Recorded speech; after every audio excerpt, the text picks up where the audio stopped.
he, talking about the angel Gabriel, he actually appears before Daniel. And he said to me, "Fear not, Daniel, for from the first day that thou hast set thine heart to understand and to chasten thyself before the Lord, or before thy God, thy words were heard, and I am come for thy words." So on day one, Daniel, I was sent to come and help you with the inquiry that you're asking of the Lord. I'm going to give you some revelation, Daniel. And by the way, if you read on in Daniel, you'll find those revelations. They're staggering. Matter of fact, Gabriel shows where the Antichrist comes from. So he goes on and says this amazing statement. This is still Gabriel talking. "But the prince of the kingdom of Persia withstood me 21 days. So that's why you've been praying now for 21 days, and it seems like there hasn't been an answer. I got news for you. There was an answer. I was coming to give the answer, but I was withstood by a prince. Now keep in mind, folks, Gabriel is not talking about a physical man doing the resistance. There's no competition with an angel and a man.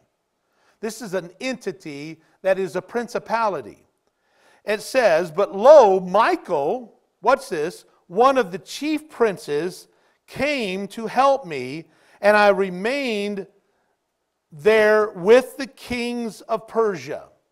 So what is happening here is Daniel is being told something. It never dawned on him what was happening.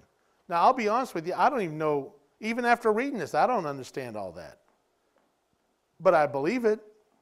I believe that Gabriel, and there's three major angels mentioned, Lucifer, Michael, and Gabriel. This could be where the third terms, where each one, because there's three head angels, and Lucifer took a third with him. It could be that was under his authority. But we've got Michael, who always is, and we'll see in just a moment, stands up for the children of Israel, and Gabriel, which has always been the messenger. Gabriel is the one that appeared to Mary. Gabriel is the one that appeared to Joseph in a dream. And so anyway, here he is saying, "I was coming to you and I got detained. I got blocked." And the authority system that's being talked about there, folks, was so powerful, Gabriel couldn't resist it. So he calls for backup. And Michael, and notice this title given to him, one of the chief princes. Now here's the word, the exact same Hebrew word referred to as the Prince of Persia. So we've got this authority system called the Prince of Persia, which is a hierarchy in the evil kingdom. And Gabriel, the messenger, gets ready to come down to bring this message to Daniel. And this Prince of Persia says, "Oh no, you don't. You have no right in this territory. Get out of here. You can't do this, and you are not going to pass." And Gabriel says, "Yes, I am. I'm sent from the Lord. You don't have a right to this area." Well, it turned into a battle, what we know is a 21-day battle. And incidentally, let me tell you something's really odd about this. Angels are outside time domain, so they don't. Time means nothing to those in eternity. 21 days for us could have been 5 minutes for them. Matter of fact, if you read on in the next few verses here, you'll read that Gabriel says, "And I'm going to leave, and I'm going to encounter the Prince of Grecia." What's so bizarre about that? The Grecian Empire didn't show up for about another 200 years, and yet he's going to encounter that as he's leaving. I don't know how to explain that, except we know that these beings are outside time domain. Okay, but anyhow, what happens here is that Michael, who is also a prince, combats him. Now, the reason why I'm sharing all that is because, let me show you how this shows up in the physical realm. Walt Disney came out, and they have done this for years. They've mixed the occult with their entertainment since the very beginning. And if that offends you, I'm sorry, it's the truth, okay? I mean, there are cute stuff. I mean, Bambi and Lady and the Tramp or stuff. I mean, come on, I'm not going to tell you that everything from Disney is hell split wide open, but the enemy got his hand on that without any controversy at all. And some of the latest stuff that's come out has been quite bizarre. For example, Prince of Persia was one of the films that they did. Now, pretty bizarre here, and I just found this afternoon, is when you look at the movie posters, notice on one it's called Defy the Future, and the other one's called Destiny. And what it basically, the storyline from what I gather, I didn't get to watch it, but it's about this unleashing of the sands of time, which will bring apocalyptic destruction to the world. And so what they do, they are able to travel outside of time. Now this is really completely connected to what the Scripture says, which is really amazing because the enemy knows the Word. And he knows how this system works. And of course, people watch this stuff and they don't quite understand it, but it's putting them into a realm of the spirit realm that a lot of times they don't even really catch a lot of times.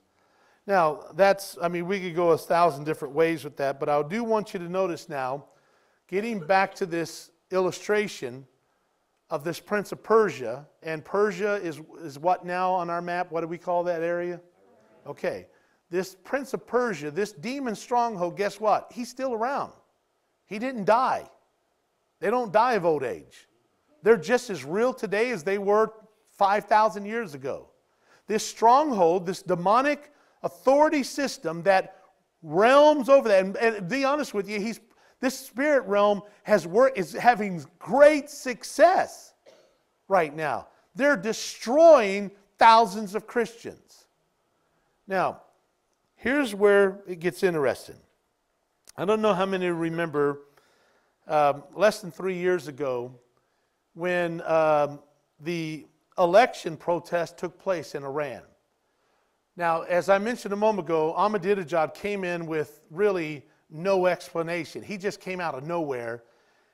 But what was interesting, the first thing he did when he was in office is say that he believed that he was anointed by Allah to set the stage for the Mahdi, the 12th Imam, to come and bring peace to the world. That's he believes his divine mission from God. He tried to accomplish that in his first 4 years, and it didn't get accomplished like he would. So obviously the next election came about, and within 2 hours when the election boxes opened, they already declared Ahmadinejad the winner.